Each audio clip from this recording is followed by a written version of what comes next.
They didn't wait for the hallway to clear. At exactly 10:42 a.m. on a Thursday, 4 uniformed officers' men, Carmen Vega, once trained, stormed into her office with their hands already on their cuffs. No warning, no explanation, just cold stares and a camera crew waiting outside like it was a damn reality show. "Carmen Vega," one of them said, loud enough to echo down the hall. "You're under arrest for evidence tampering, obstruction of justice, and abuse of authority." She didn't argue, didn't ask why. She already knew this wasn't about justice, it was about sending a message.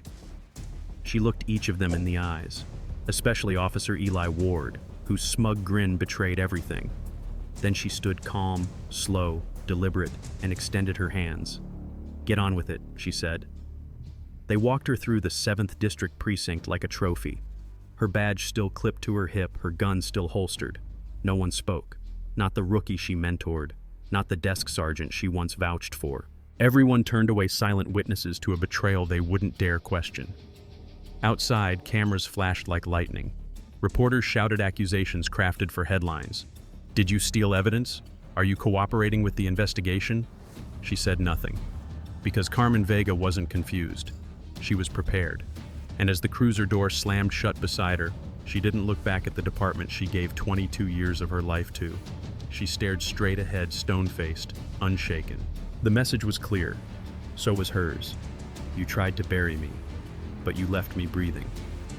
For 12 days, Carmen Vega disappeared.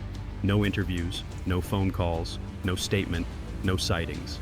To the public, she was either hiding in shame or fleeing something bigger. To the officers at the 7th District Precinct, her silence was a relief. The break room buzzed louder. The jokes got bolder. Officer Eli Ward was back to chewing powdered donuts and bragging like the whole thing had been an inside joke.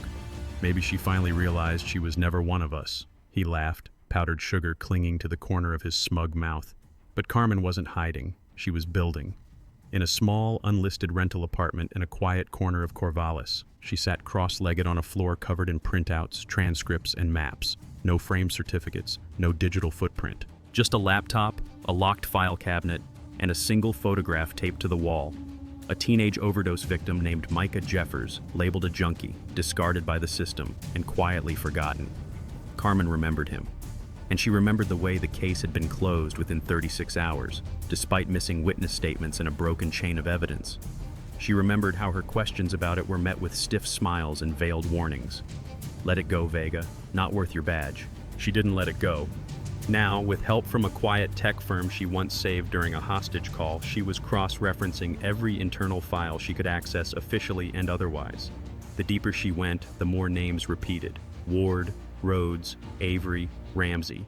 Each connected to cases that ended too quickly, reports that didn't match, and victims who had no one left to speak for them. Meanwhile, inside the precinct, the absence of Carmen Vega became a void no one wanted to talk about. Until one detective, Ava Monroe, the only one who never joined the jokes, noticed her own name on a buried report. The Jeffers case. And tucked inside her archived messages, one final note Carmen had sent 2 days before the arrest. "If anything happens, don't trust Ward. Look deeper into the Jeffers file. Start there." Ava's heart skipped. She stared at the screen for a long minute before locking her office door. Carmen Vega may have vanished, but the storm she left behind had only just begun. Detective Ava Monroe hadn't meant to go looking for trouble. She was meticulous, quiet, the kind of officer who followed the manual even when no one else did. But now, with Carmen Vega's message burning in her mind, the Jeffers case wouldn't leave her alone. She reopened the old file late one night, long after the precinct had gone still. The report was thinner than she remembered, too clean. Micah Jeffers, age 17, pronounced dead on scene. Cause, suspected fentanyl overdose. There were no witness statements, no autopsy photos, just a single responding officer listed, Liam Rhodes. Ava frowned. She remembered Rhodes complaining about that call, something about a waste of a night, but the body cam log told a different story. According to the system, his camera had been active for exactly 7 minutes and 12 seconds, but there was no footage in the evidence archive, nothing uploaded. No report of malfunction, just gone. That wasn't standard.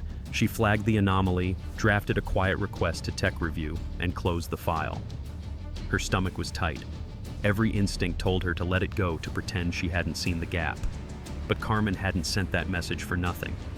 and Ava couldn't ignore the memory of Micah's mother crying in the station lobby, begging anyone to believe her son didn't do drugs.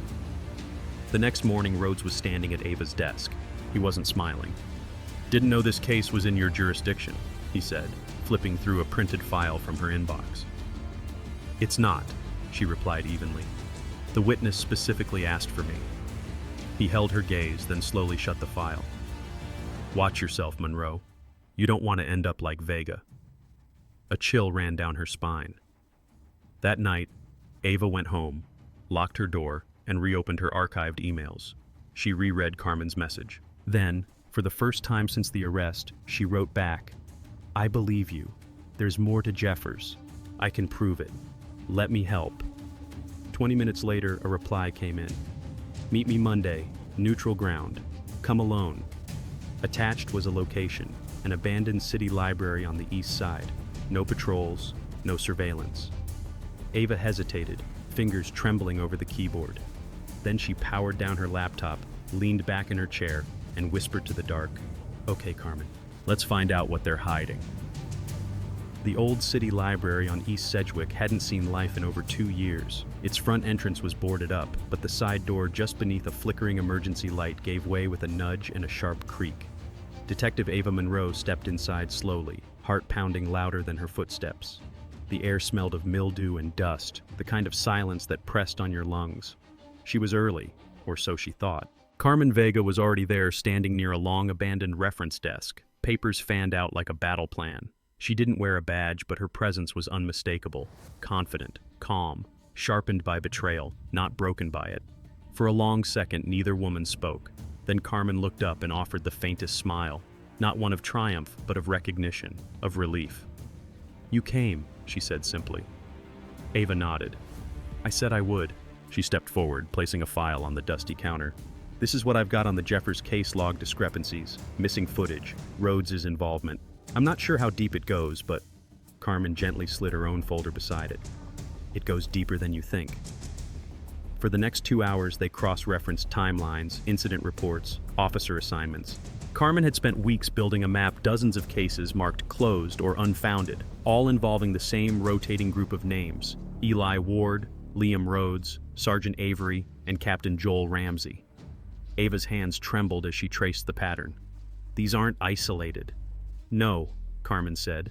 "It's a system, designed to erase people like Jeffers and to protect the ones who buried him." They sat in silence for a beat, surrounded by the ghosts of cases gone quiet. Then Ava asked the question that had been clawing at her since the beginning. "Why now? Why bring me in?" Carmen looked her straight in the eyes. "Because you still care. Because they haven't broken you yet. And because I can't take them down alone." Ava swallowed hard, the weight of the truth settling in her bones. "Then we do it right. Clean. No shortcuts." Carmen nodded. "Clean, but swift." Outside, the city buzzed unaware. But inside that forgotten building, a quiet alliance had formed, one that would shake the very foundation of the 7th District Precinct. They called it a routine pre-hearing, just a formality. Officer Eli Ward strolled into the downtown courtroom that morning like it was a rehearsal for a victory lap. His charges against Carmen Vega had been quietly dismissed, and in his mind, the department had moved on. Captain Joel Ramsey flanked him with that same bureaucratic smirk, two men sure the system was still theirs to manipulate. Detective Ava Monroe sat quietly at the back of the courtroom. She didn't flinch, didn't blink. She was watching, waiting. And then the double doors opened. The federal liaison entered first, followed by a figure in a sharp black suit. Her step was steady, deliberate. Her badge glinted under the fluorescence. Carmen Vega. The room inhaled sharply, as if someone had cracked the air in half. She said nothing at first, just approached the judge's bench and handed over a sealed envelope. The judge adjusted his glasses, skimmed the letter, then cleared his throat. "Let the record reflect," he announced, "that as of this morning, Carmen Vega has been appointed Commander of Internal Affairs under federal authority. She will oversee all officer conduct reviews related to the 7th District Precinct." Silence. Ramsey stood, red creeping into his neck. "Your Honor, this was not communicated through department." "That's because it wasn't your call," the judge said coolly. "This was a joint action by the mayor's office and the DOJ." Ward's confidence evaporated. The blood drained from his face. He shifted uncomfortably, hands twitching at his sides. Carmen turned, slowly scanning the courtroom. Her gaze landed on the cluster of officers who had once paraded her out in cuffs. She stepped toward them with quiet steel. "Good morning," she said evenly. "Starting today, I'll be overseeing every complaint, audit, and misconduct file tied to this district. I trust your paperwork is in order." No one laughed. The hearing resumed, but the tone had shifted. Ward's voice cracked under even the simplest questions. Ramsey stared straight ahead, his jaw locked. Ava Monroe didn't smile, but she didn't need to. The tide was turning and she was on the right side of it. After the hearing, Ava caught up with Carmen in the hallway. "You didn't warn me," she said under her breath. "I couldn't," Carmen replied. "Not until it was real." Ava nodded. "They're going to panic." Carmen didn't miss a beat. "I'm counting on it." By the time Carmen Vega stepped back into the 7th District Precinct as commander, the building already felt different. The laughter was gone. Conversations shrank into hushed corners. Screens dimmed whenever she walked past. Even those who had nothing to hide now double-checked their emails, their logs, their memories. The walls weren't talking anymore, they were listening. She posted her first list on the bulletin board just outside the briefing room. Mandatory internal interviews. Week 1, Rhodes, Ames, Vostek. And at the bottom, Ward. No one dared tear it down. But by mid-morning, the precinct buzzed like a wasp nest someone had just tapped with a stick. Her first interview was Liam Rhodes. He walked into her windowless office 10 minutes late, trying to look unbothered in a wrinkled polo. She offered him water. He declined. "Let's talk about March 12th, she began. "Jeffers, you were first on scene. Your body cam was active for over 7 minutes. Where's the footage?" Rhodes blinked. I don't know. It should have uploaded." "It didn't." "Maybe it was a glitch. The tech guy, he was supposed to check those." Carmen leaned in slightly, her voice low and direct. "You've got one chance to tell the truth, Rhodes. After that, it's obstruction." The pause was short but heavy. "He was alive," Rhodes admitted. "Jeffers. He was breathing when I got there." Carmen's expression didn't change. "Ward told me not to put it in the log, said it would complicate things, called him a junkie, told me to delete the clip." "Are you willing to give that statement under oath?" Rhodes hesitated, then nodded. "Yeah." She dismissed him with no further comment, then typed up the transcript and submitted it to the federal liaison before sunset. It wasn't enough to bring charges yet, but it was enough to rattle Ward, and Carmen needed him rattled. That same evening, back at the precinct, a plain manila envelope appeared in Carmen's inbox. No return name, just a single USB inside. She plugged it into a secure terminal. It was an audio file 2 years old. Officer Ward, off the record, threatening a witness. No ambiguity, no deniability, just pure leverage. She played it again, and again. This wasn't about hunches anymore.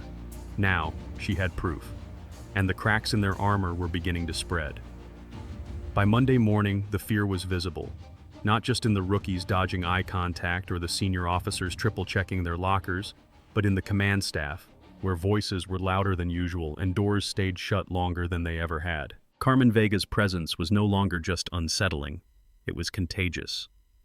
In the break room, someone muttered, "She's pulling old files again." Another whispered, "Ward's been called in early." Everyone had a theory, but no one had the full picture, except Ava Monroe. That morning, she entered Carmen's office with 2 manila folders. Her face was pale, but her voice steady. "I think we've got our smoking gun." Carmen closed her laptop and gestured to the desk. Ava dropped the folders. One labeled Avery, the other Ramsey. Inside were dispatch records, officer logs, and 6 internal memos signed off by Sergeant Avery, all contradicting official timelines. One memo claimed an arrest occurred that never did. Another authorized a suppression order with no judicial signature. "And Ramsey?" Carmen asked. Ava tapped the second folder. "He signed every log, every approval, no follow-up, no review, it's all here." Carmen flipped through the pages slowly, methodically, until her fingers stopped on a scanned signature, Joel Ramsey's name at the bottom of a falsified arrest memo dated 2 years prior. They weren't just sloppy, Carmen said.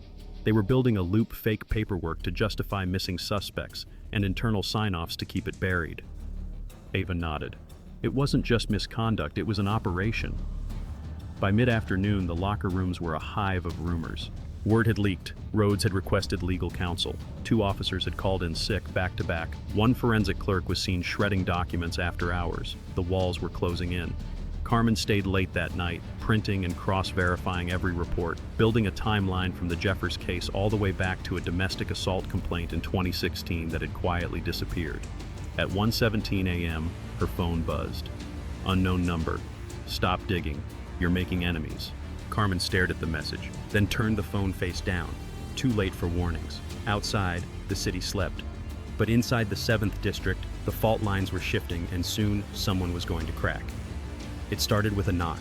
Not the kind that asked for permission, but the kind that came with warrants. By Friday morning, the Department of Justice had issued 7 arrest orders. Carmen Vega stood in her office before dawn, watching the printer churn out the last copies of the compiled case timeline. Ava Monroe was already there, coffee in hand, her hair still damp from a rushed shower. "This is it," Ava said, barely above a whisper.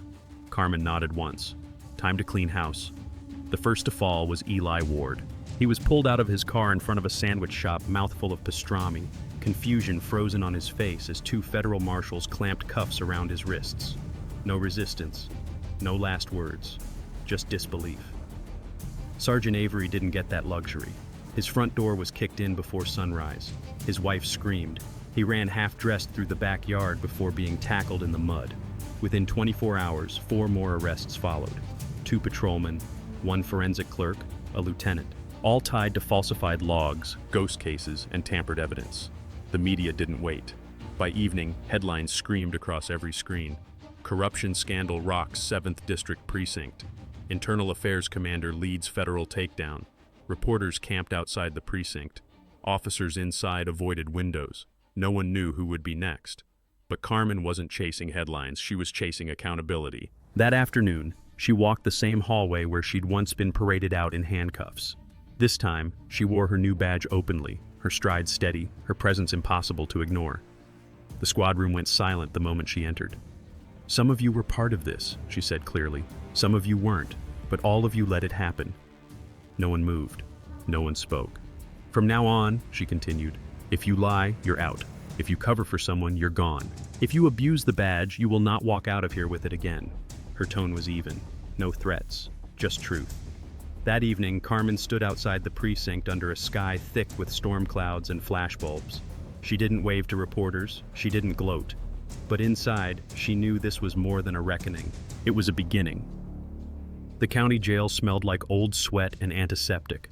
Fluorescent lights flickered above rows of holding cells as Carmen Vega walked the narrow hallway alone, her boots echoing off the tile. No press, no entourage, just her and a slim folder tucked under one arm. At the front desk, the deputy didn't ask questions. He just buzzed her through with a look that said he knew exactly who she was and why she'd come. Eli Ward sat behind reinforced glass, hands cuffed, orange jumpsuit loose on his shoulders. His jaw was bruised, his eyes sunken from sleepless nights. He looked up as she entered, and for the first time, there was no smirk. "I didn't think you'd come," he said, voice low. Carmen didn't sit immediately. She placed the folder on the metal table, then lowered herself into the chair across from him. "I didn't come for you," she said flatly. "I came for the truth." Ward scoffed, a bitter laugh that caught in his throat. "Truth? You think any of this makes you the hero?" "No," she said. "I think it makes you the warning." He leaned forward, metal cuffs clinking against the table. "You don't get it. You think I started all this? You think I was the only one?" "No," Carmen replied calmly. "But you were the one who enjoyed it the most." That landed like a stone between them. Ward looked away. "You had the record," he muttered. "The respect. You could have made captain." "And let people like you keep poisoning the badge?" she shot back. "No thanks." She tapped the folder once against the table. "Every name, every case, every statement that ties back to you. I'm not holding it for revenge. I'm holding it to remind myself why I still show up, because somewhere out there there's a kid who still believes a cop will protect them." Ward didn't respond, not with words, just silence, the defeated kind. Carmen stood. She didn't offer closure. She didn't offer forgiveness. She simply turned and walked out, leaving him staring at the cold glass. Outside, the rain had started. A quiet drizzle that painted the world in gray. But to Carmen, it felt clean. Back at her office, Ava Monroe waited with 2 cups of coffee and a new stack of complaints. "You ready for round 2?" Ava asked. Carmen paused, took the coffee, and looked at the growing list. "Not yet," she said, "but I will be." The rain hadn't stopped by morning. It painted the city in slow, silvery streaks, softening sirens and blurring streetlights. From the window of her modest office, once used for overflow storage, Carmen Vega watched the precinct shift beneath the weight of a new reality. The desks were quieter. Phones answered faster. No more laughter behind closed doors. No more swagger in the hallways. Change had a sound, and it was silence. Behind her, Ava Monroe was already sorting through a new stack of files. Fresh complaints, new names, different precincts. The rot hadn't started in the 7th district, and it sure as hell didn't end there. Carmen turned back to the board on her wall. At the center was a photo of Micah Jeffers, young, hopeful, gone too soon. Below it, in Carmen's handwriting, a small note read, "Ask the questions anyway." That's what started all this. A question no one wanted answered. A name someone wanted forgotten. 2 precincts in North Portland just flagged internal anomalies, Ava said, flipping through a printed report. Same pattern, ghost cases, missing footage, familiar names. Carmen took the report and scanned the contents. Her eyes didn't narrow. They focused. "We start there," she said. "Same playbook?" Ava asked. "Cleaner," Carmen replied. "This time we know what we're walking into." They worked in sync now, no longer just investigator and commander, but partners. Carmen didn't need backup. She needed belief, and Ava had given her that when no one else did. That evening, as the city began to dry and the clouds pulled back, Carmen drove west beyond the limits, past the noise. The radio stayed off. The silence kept her grounded. She thought of the victims. Not just the names in the files, but the ones no one had written down. The ones who never made it into reports. The ones who gave up believing someone would ever listen. She thought of her younger self fresh out of academy, proud, naive, believing the badge was enough. And she thought of what it meant now, what it demanded. Because justice didn't end with a courtroom. It lived in paper trails, in whispered testimonies, in quiet offices where 2 women stayed late to make sure someone was watching. Carmen didn't come back for revenge. She came back to remind them and herself that integrity isn't loud and it doesn't seek credit, but it shows up, every single time. In a world where silence is often rewarded and truth is inconvenient, the story of Carmen Vega reminds us that integrity is not measured by applause but by endurance. She stood alone when it mattered most, not because it was easy, but because it was right. For those of us who have lived through changing times, shifting values, and painful betrayals, her story is a quiet echo of something we've always known. Doing the right thing often costs more than we expect, but the cost of looking away is far greater.